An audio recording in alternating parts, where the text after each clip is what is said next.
শাহাদাত বার্ষিকীতে জিয়াউর রহমানের সমাধিতে শ্রদ্ধা, শহীদ জিয়ার আদর্শ ধারণ করে দেশ গঠনে এগিয়ে যেতে হবে বলেছেন প্রধানমন্ত্রী। ৮ দিন হাসপাতালে বেকারির সন্ধান, পরিদর্শন করে স্বাস্থ্যমন্ত্রীর ক্ষোভ। ৬ নবজাতকের মৃত্যুর প্রতিবেদন ৩রা জুন, জড়িতদের বিরুদ্ধে কঠোর ব্যবস্থার হুঁশিয়ারি। সড়কে চামড়া ফেলার দায় ট্যানারি মালিকদের, অভিযোগ আড়তদারদের। ট্যানারি মালিকরা দুষছেন মৌসুমী ব্যবসায়ীদের অদক্ষতাকে।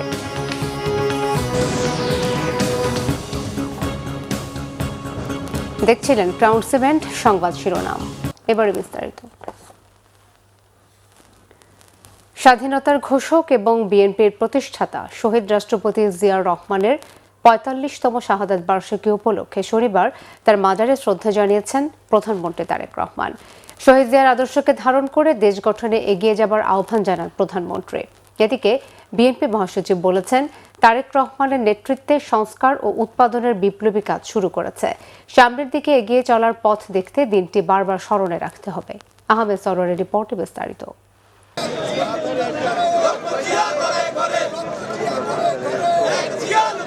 স্বাধীনতার ঘোষক, বহুদলীয় গণতন্ত্রের প্রবর্তক, বিএনপির প্রতিষ্ঠাতা শহীদ রাষ্ট্রপতি জিয়াউর রহমানের ৪৫তম শাহাদাত বার্ষিকীতে তার মাজারে শ্রদ্ধা জানাতে প্রধানমন্ত্রীর আগমন উপলক্ষে কড়া নিরাপত্তা ব্যবস্থা নেওয়া হয়। খালি করে ফেলা হয় জিয়ার মাজারের সামনের রাস্তা। বেলা ১১টার দিকে প্রধানমন্ত্রী ও বিএনপি চেয়ারম্যান তারেক রহমান এই রাস্তায় ঢুকেন দলীয় নেতাকর্মীদের মিছিল বেষ্টিত হয়ে।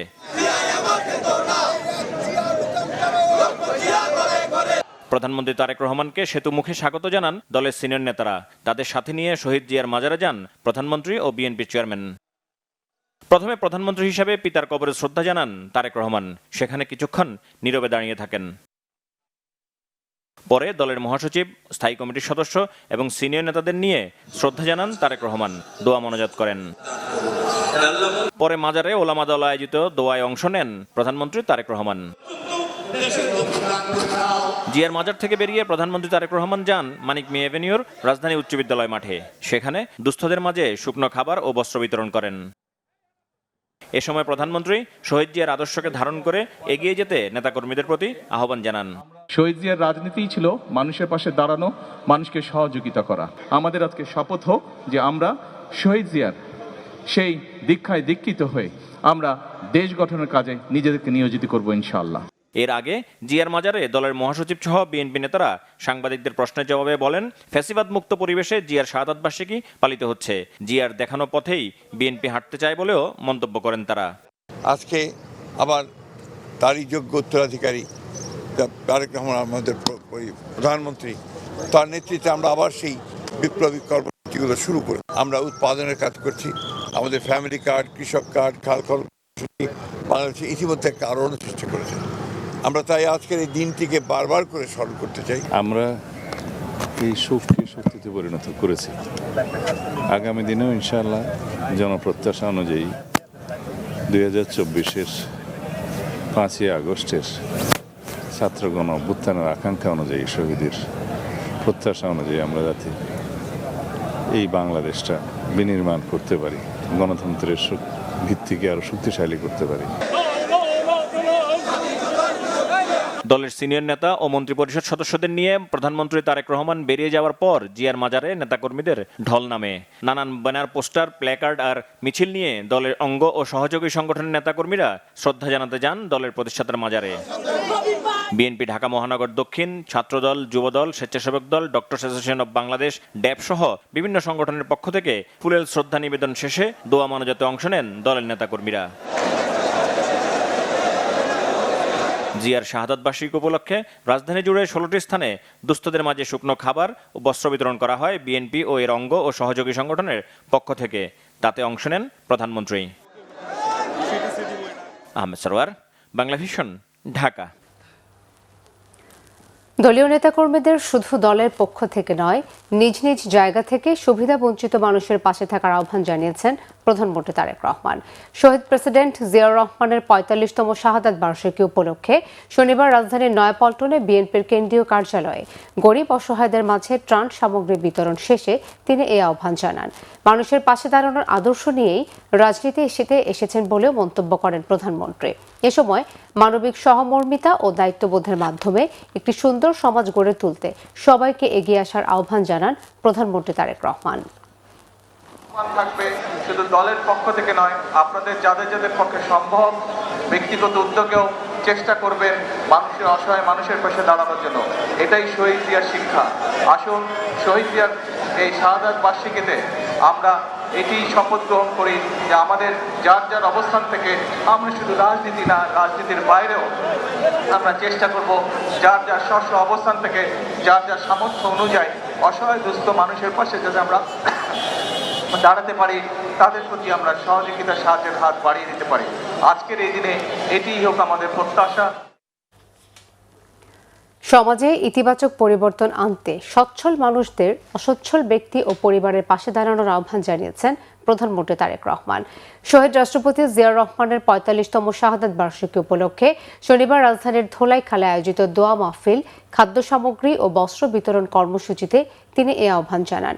সমাজের সচ্ছল মানুষের প্রতি আহ্বান জানিয়ে প্রধানমন্ত্রী বলেন, যার যার সামর্থ্য অনুযায়ী অসচ্ছল ব্যক্তি ও পরিবারকে সহযোগিতা করা উচিত, যাতে তারা আত্মনির্ভরশীল হয়ে উঠতে পারে। তিনি আরও বলেন, শহীদ রাষ্ট্রপতি জিয়াউর রহমান দেখিয়েছেন কিভাবে রাষ্ট্র গঠন করতে হয় এবং দেশকে এগিয়ে নিতে হয়। তিনি মানুষকে কঠোর পরিশ্রমের শিক্ষা দিয়েছেন বলেও জানান প্রধানমন্ত্রী। এ সময় আরও উপস্থিত ছিলেন বিএনপির চেয়ারম্যানের উপদেষ্টা ও ঢাকা দক্ষিণ সিটি কর্পোরেশনের প্রশাসক বীর মুক্তিযোদ্ধা আব্দুস সালাম ও মুক্তিযুদ্ধ বিষয়ক প্রতিমন্ত্রী ইশরাক হোসেনের ছোট ভাই ইশফাক হোসেন। ঢাকা ৬ আসনের এমপি মুক্তিযুদ্ধ বিষয়ক প্রতিমন্ত্রী ইশরাক হোসেনের আয়োজনে এই কর্মসূচি অনুষ্ঠিত হয়।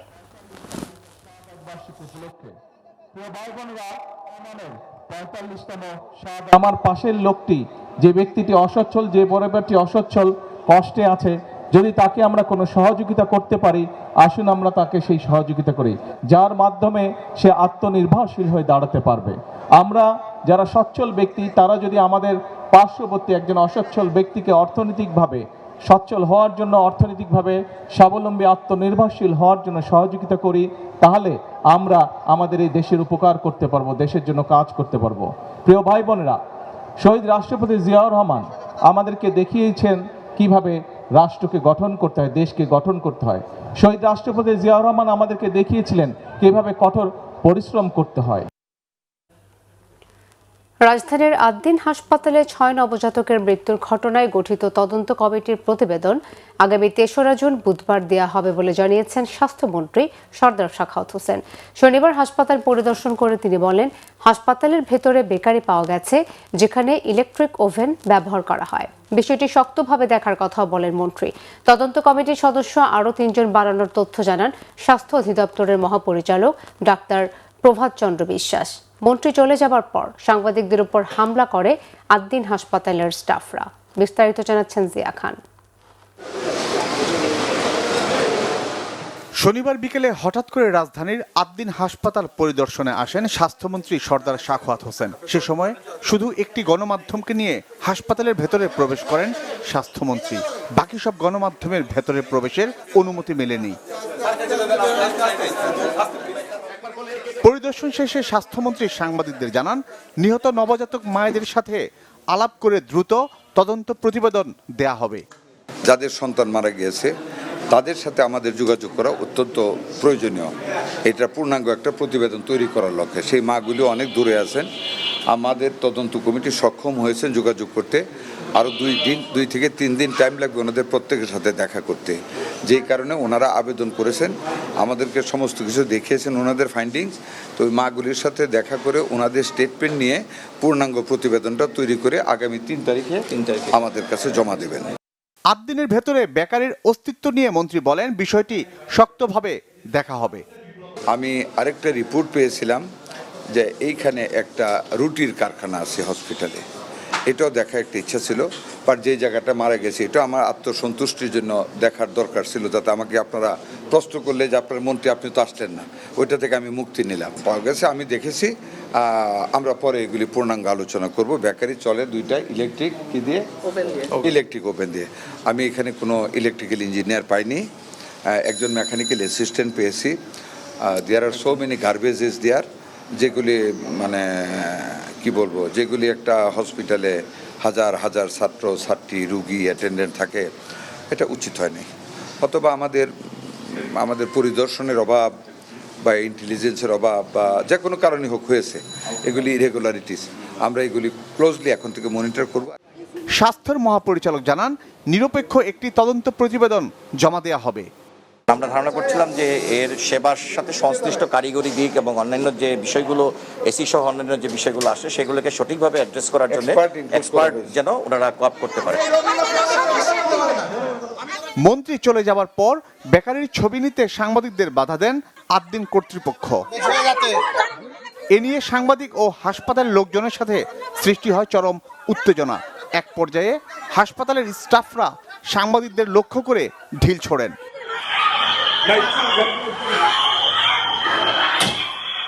জিয়া খান, বাংলা ভিশন, ঢাকা। সরকার নির্ধারিত দর নিয়ে বিপর্যয় এবং রাস্তায় চামড়া ফেলে দেওয়ার মতো ঘটনার পুনরাবৃত্তির জন্য অর্থ সংকটকেই দুষছেন আড়তদাররা। তবে ট্যানারি মালিকরা বলছেন, সময় মতো চামড়া সংরক্ষণ না করে মৌসুমী ব্যবসায়ীদের অতিরিক্ত মুনাফার মানসিকতাই দর বিপর্যয়ের মূল কারণ। এসব কারণে কোরবানির পশুর চামড়া সংগ্রহ এবার প্রায় 20% কমতে পারে, এমন তথ্য তাদের। জিয়াউল হক সবুজের রিপোর্টে বিস্তারিত।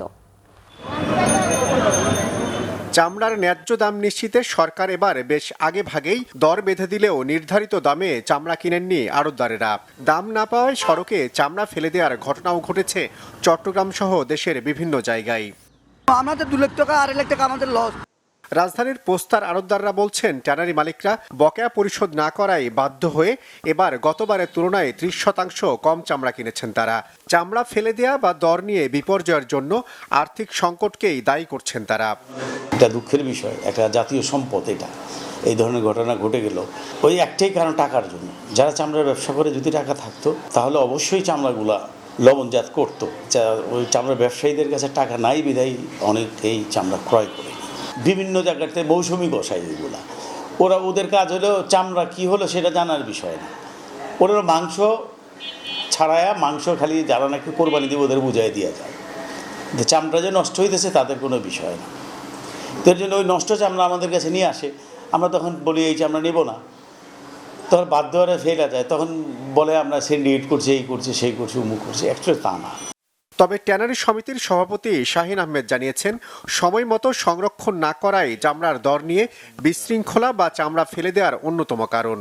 যদি আপনার ম্যানেজমেন্টটা ঠিক হতো তাহলে এই যে 10% বা 15% চামড়া যেটা নষ্ট হয়েছে সেটাও হতো না। সরকার যে লবণটা দিয়েছে ফ্রি লবণ, সেই লবণের যে প্রপার ইউটিলাইজটা সেটা কিন্তু আপনার ভালোভাবে মনিটরিং করা হয়নি মাঠ পর্যায় থেকে, যার কারণে দেখা গেছে যে অনেক মাদ্রাসা এতিমখানা আপনার লবণটা রেখে দিয়েছে, আপনার কেউ কেউ বিক্রি করে দিয়েছে। তো এইটার একটা প্রভাব পড়েছে। আবার এর বাইরে হলো ঢাকার বাইরে যে চামড়া আসা নিষেধ ছিল, তার ভিতরে প্রায় 10 থেকে 15% চামড়া পার্শ্ববর্তী জেলাগুলো থেকে আপনার চলে এসেছে, যার কারণে দেখা গেছে যে রাতে তারা এই চামড়াটা নিয়ে এসে আপনার প্রপার দাম পায়নি। এটা না পাওয়ারই কথা, কারণ এই কোয়ালিটি ডেটোরেট হলে আপনার এটা কেউ দাম দিবে না। দেশের বিভিন্ন জায়গায় লবণ দিয়ে সংরক্ষণ করা চামড়া এই সপ্তাহের শেষ দিকে সাভারের ট্যানারি শিল্পনগরীতে আসা শুরু হবে জানিয়েছেন ব্যবসায়ীরা। শিল্পনগরীতে ব্যবস্থাপনা। জিয়াউল হক সবুজ, বাংলা ভিশন, ঢাকা। ঈদের আনন্দ যখন ঘরে ঘরে, তখন কালশীর বাউনিয়াবাদ বস্তির শত শত মানুষের ঈদ কেটেছে খোলা আকাশের নিচে। ভয়াবহ আগুনে পুড়ে গেছে তাদের ঘর, স্বপ্ন আর ভবিষ্যতের সম্বল। সব হারানো এসব মানুষের একটাই প্রশ্ন, আবার কবে মিলবে মাথা গোঁজার ঠাঁই? বিস্তারিত কেফায় শাকিলের প্রতিবেদনে, ক্যামেরায় ছিলেন পলাশ হোসাইন। আশামণি মাত্র 9 বছর বয়সে ওপেন হার্ট সার্জারি হওয়া এই শিশুটি বাস করত রাজধানীর কালশীর বাউনিয়াবাদ বস্তিতে। কিন্তু ঈদের একদিন আগে এই বস্তিতে লাগা ভয়াবহ আগুন কেড়ে নিয়েছে আশামণিদের সহায় সম্বল। আগুনে পুড়ে গেছে তার চিকিৎসার কাগজপত্র। আশামণির এখন আশ্রয় হয়েছে বস্তির সামনের রাস্তার পাশের খোলা পরিবেশে। সে বলছিল 2 দিন আগে যাওয়া ঈদুল আজহা তার কাছে ছিল এক দুঃস্বপ্নের মতো। খুব খুশি আছিলাম, আর খুশি নেই, অনেক দুঃখ করছি আমরা। কত আশা আসছিল ঈদে, কত মজা করা, এই আশাটা আমরা কেলা যে বাঙ্গাইলো আল্লাহ জানে। আমি আমার অপশন আসছিল, এই কাগজটি এখানে রাখছিলাম বস্তিতে, আমার কাগজটি পড়ে গেছে, আমি ওষুধ কিভাবে খামু এটা আল্লাহ জানে। শুধু আশামণি নয়, ঈদের একদিন আগে লাগা এই ভয়াবহ আগুনে সব হারিয়েছে ওই বস্তির অন্তত 1200 মানুষ। সব হারানো এই মানুষদের ঈদ কেটেছে আগুনে পোড়া ধ্বংসস্তূপের পাশের খোলা পরিবেশেই। পুড়িয়ে গেছে ঈদ তো আনন্দের ঈদ, কষ্টে মষ্টে কাটাইছি আর কি, কষ্টে আনন্দ এটাই। আর এটা আল্লাহর ইচ্ছা ভাই, এছাড়া আর করার কিছু আছে? আল্লাহ পাক মনে হয় কপালে দুর্ভোগ লেখলে তো আর কেউ ফিরে যাচ্ছে না ভাই। মসুর দিছেন না, মসুর টাঙ্গায়া আর এটির ভাত দিছে না, এটা বিছায়া এই ডিমের টাকি আর মেয়ে গাইলে নাই। ঈদ করছেন কিভাবে? ঈদ করছে আন্নারাই করাইছো, আন্নারা গুস্তু দিয়ে ভাত লয়ে আইছো, নেটু হকলে দিছে, দেখান খাইতে আরো রয়েছে। এই যে গাড়াতে বইয়া একটু সামাই না, একটু কিনে কিছু না, এতে মানুষে নানতে দেখাচ্ছে না বিয়ালে, এটা খাইছি। মানুষে লই আইয়ে আইয়া আপনারা খাওয়ান দিয়ে দেয় কালাম্মা, আপনারা তো ঈদ মিদ করতে পারলেন না, জীবতান দিয়ে লইয়া কষ্ট দিতেছে, তাই আপনারা আপনারা একটু দান্ডি বাঁচাই, জীবনটা তো বাঁচানি লাগবে, এই জীবনটা বাঁচাইতেছে। থাকবো মনে আল্লাহ কোনো তো হাই বাবা, এটা তো আপনারা দয়া যদি করুন তো এমনি থাকবো, আর দয়া না করেন তো ওই জ্বালাই নেই থাকবো। বস্তিবাসী বলছেন 2019 সালের আগুনের ধকল কাটিয়ে না উঠতেই এই বস্তিতে আবারও লাগা এই আগুন তাদের নিঃস্ব করে দিয়েছে। এখন রাষ্ট্রীয় সহযোগিতা ছাড়া পুনরায় জীবন সাজানো তাদের পক্ষে কোনোভাবেই সম্ভব নয়। আরেকবার পুরার বালা বাবা সব পুষছি, এই কষ্ট করতে করতে এই ওহন জুড়াইছিলাম, ও উঠে গেছে গা, ওহন খালি হিন্দালে কাহুটি লই পারিস আর পুলা হান্ডি লই পারিস, আর কিস্তার সম্পর্ক নাই পারিস। এই বস্তিটা আবার পুরানো হয়েছিল অনেক আগে, 7 বছর হয়েছে, নিজের পায়ে নিজে সবাই দাঁড়াইছে, এইবারও আবার পুরানো হয়েছে। কিন্তু সরকার কি চায় না গরিব দুঃখী এই দেশে থাকুক? সরকার যদি চায় তো এই গরিব দুঃখীর লেগে পুনর্বাসনের ব্যবস্থা করুক। ঘর বাড়ি পড়ে গেছে, এখন বর্তমানে এই মানুষগুলো কই যাবে? আমাদের সরকারের সবই তো এই বাংলাদেশের নাগরিক, এটি তাদের জন্য কিছু করা উচিত। আসলে যত দ্রুত পারেন আমগরের পুনর্বাসনটা দেন, আর কেউ যদি কোনো দয়া মায়া লাগা থাকে আমগো গতি, তাহলে আমগো হাতে একটু বুঝে দিয়ে দয়া করে, তাহলে আমরা নিঃস্ব হয়ে গেছি, রাস্তায় বসবাস করতেছি, অন্যদের কাছে দিলে কিছু পাই না, যারা না পড়ছে হেরাও পায়। জীবন বাঁচাতে সরকার ও বিত্তবানদের সুদৃষ্টিও কামনা করেছে বাউনিয়াবাদ বস্তিবাসী। এক দশকের মাথায় 2 বার পুড়ল রাজধানীর কালশির বাউনিয়াবাদ এলাকার এই বস্তিটি। গতবারের আগুনে পুড়ে যাওয়ার পর ঘুরে দাঁড়ানোর আগেই আবারও আগুন সবকিছু ধ্বংস করে দিল এই বস্তিবাসীর। তাদের প্রত্যাশা এবার অন্তত মিলবে তাদের কোনো স্থায়ী পুনর্বাসন। কেফায়েত শাকিল, বাংলা ভিশন, ঢাকা। সংবাদ শেষ করব ক্রাউন 7 শিরোনামগুলো আর একবার জানিয়ে। শাহাদাত বার্ষিকীতে জিয়াউর রহমানের সমাধিতে শ্রদ্ধা, শহীদ জিয়ার আদর্শ ধারণ করে দেশ গঠনে এগিয়ে যেতে হবে বলেছেন প্রধানমন্ত্রী। আদ্দিন হাসপাতালে বেকারির সন্ধান পরিদর্শন করে স্বাস্থ্যমন্ত্রীর ক্ষোভ, 6 নবজাতকের মৃত্যুর প্রতিবেদন 3রা জুন, জড়িতদের বিরুদ্ধে কঠোর ব্যবস্থার হুঁশিয়ারি। সড়কে চামড়া ফেলার দায় ট্যানারি মালিকদের, অভিযোগ আড়তদারদের। ট্যানারি মালিকরা দুষছেন মৌসুমী ব্যবসায়ীদের অদক্ষতাকে।